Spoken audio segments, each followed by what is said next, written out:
नमस्कार भक्तों, जीवन कल्याण चैनल पर आप सभी का स्वागत है। भगवान श्री कृष्ण की रासलीला का एक छोटा सा अंश आपके सामने प्रस्तुत कर रहा हूँ। भक्तों, जो कोई भी लोग काम वासना से परेशान रहता है, अगर वह अपनी वासना पर विजय नहीं पाता तो ये मेरा दावा है कि हर दिन सोते समय इस भगवान श्री कृष्ण की रासलीला का श्रवण करने या सुनने से निश्चित रूप से आपको वासना पर विजय प्राप्त होगी। ये वासना बहुत ही सहज में आपके अंदर से समाप्त हो जाएगी। इसको सुनने से जो आपके अंदर आनंद पैदा होगा उसे शब्दों में व्यक्त नहीं किया जा सकता। मेरा इस रास को प्रस्तुत करने का सिर्फ एक ही उद्देश्य है कि आपको आध्यात्मिक सुख और आनंद की प्राप्ति हो। देखिए, गोपियां भगवान श्री कृष्ण से किस प्रकार कह रही हैं। हे कृष्ण, हम आपके तिलक तथा कुंडल एवं घुंघराली लटों से आवृत मुखमंडल तथा आपकी अलौकिक मुस्कान को देख देख कर मोहित हैं। यही नहीं, हम आपकी बाहों से भी आकर्षित हैं, जो शरणागतों को आश्वासन देने वाली हो।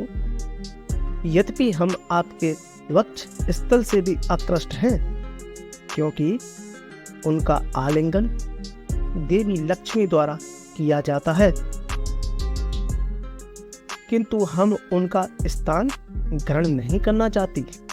हम तो केवल आपकी दासी बनकर ही संतुष्ट रहेंगी।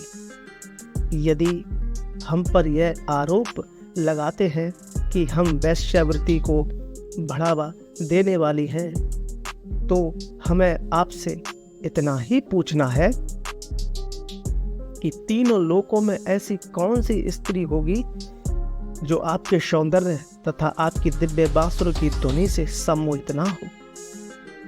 इन तीनों लोकों में आपके प्रति स्त्री तथा पुरुष के संबंध में कोई भेद नहीं है, क्योंकि आप स्त्री तथा पुरुष दोनों ही तत्स्था शक्ति या प्रकृति से संबंधित है। वस्तुतः कोई भी भोक्ता या नर नहीं है, हर कोई आपके द्वारा भोग्य है।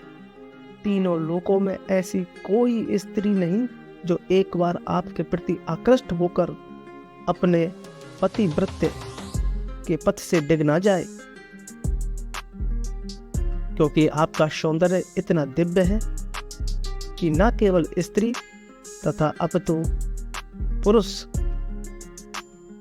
गाय, पक्षी, पशु, यहाँ तक कि वृक्ष, फल तथा फूल भी मोहित हो जाते हैं। तो हम लोगों का क्या कहना, किंतु इतना तो निश्चित है कि भगवान विष्णु सदा से असुरों के आक्रमण से देवताओं की रक्षा करते आए हैं। तभी तो आप हमें सब प्रकार के कष्टों से रक्षा देने के लिए वृंदावन में अवतरित हुए हैं। हे दुखियों के मित्र, आप अपना हाथ हमारे दग्ध वक्ष स्थलों तथा सिरों पर रखिए, क्योंकि हमने आपकी दासी रूप में अपने आप को समर्पित कर दिया है। यदि आप सोचते हैं कि आपकी कमल जैसी हथेलियां हमारे वक्ष स्थलों को स्पर्श करते ही दग्ध हो जाएंगी, तो हम विश्वास दिलाती हैं कि आपकी हथेलियां पीड़ा की बजाय आनंद का अनुभव करेंगी। जिस प्रकार कमल का फूल अत्यंत कोमल होते हुए भी सूर्य के प्रखर ताप को सह लेता है। गोपियों का अनुनय विनय सुनकर श्री भगवान हंसने लगे और गोपियों के प्रति अत्यधिक दयार्द होने के कारण भगवान उनके अनुसार उनका आलिंगन चुंबन करने लगे। जब कृष्ण ने मुस्कुराते हुए गोपियों के मुखड़ों को देखा तो उनके मुखों की शोभा 100 गुना बढ़ गई। जब वे उनके मध्य में उनका भोग कर रहे थे तो असंख्य प्रकाशवान नक्षत्रों के मध्य चंद्रमा जैसे प्रतीत हो रहे थे। इस तरह नाना रंग के फूलों की मालाओं से अलंकृत सैकड़ों गोपियों से घिरकर श्री भगवान वृंदावन के जंगल में विचरण करने लगे, जहाँ वे कभी स्वयं गाते और कभी गोपियों के साथ साथ गाते थे।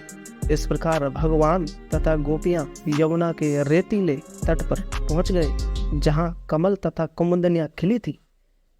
ऐसे दिव्य वातावरण में गोपियां तथा कृष्ण एक दूसरे के साथ आनंद विहार करने लगे।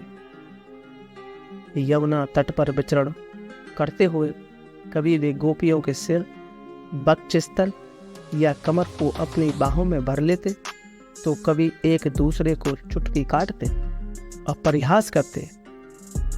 वे एक दूसरे को देख देख कर आनंद लूटने लगे। जब कृष्ण गोपियों के शरीर का स्पर्श करते तो उनकी आलिंगन की वासना बढ़ जाती। उन सबों ने इस लीलाओं का आनंद लूटा। इस प्रकार श्री भगवान की कृपा पाकर सारी गोपियां धन्य हुई, क्योंकि उन्होंने रंच मात्र संसारी विषयी जीवन के बिना उनके सानिध्य का आनंद उठाया। किंतु शीघ्र ही गोपियों को यह सोचकर गर्व होने लगा कि उन्होंने कृष्ण के सानिध्य का सुयोग प्राप्त हुआ है, अतः इस ब्रह्मांड में सर्वाधिक भाग्यशाली है। किंतु भगवान कृष्ण, जिन्हें केशव कहा जाता है, उनके इस गर्व को तुरंत पहचान गए और उन्होंने अपनी अहेतु की कृपा दिखाने के उद्देश्य से तथा उनके गर्व को दमन करने के लिए वे तुरंत उस स्थान से अंतर्धान हो गए जो उनके वैराग्य ऐश्वर्य का सूचक है।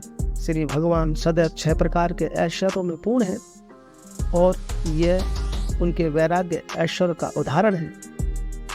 यह वैराग्य श्री कृष्ण की पूर्ण अनासक्ति की पुष्टि करता है।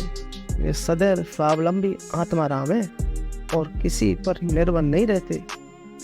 यही भूमि है जहाँ दिव्य लीलाएं संपन्न होती हैं।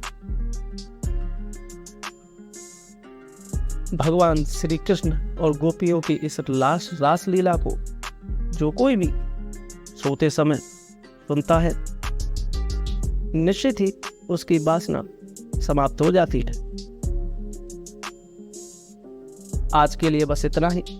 मेरा मनोबल बढ़ाने के लिए प्लीज़ चैनल को सब्सक्राइब करना ना भूलें, बेल आइकॉन पर क्लिक करें, जिससे कि हमारी हर एक वीडियो की लिंक आप तक पहुंचती रहे, जिसमें मैं आपके लिए और इसी तरह की वीडियो बनाता रहूं। वीडियो पूरा देखने के लिए धन्यवाद।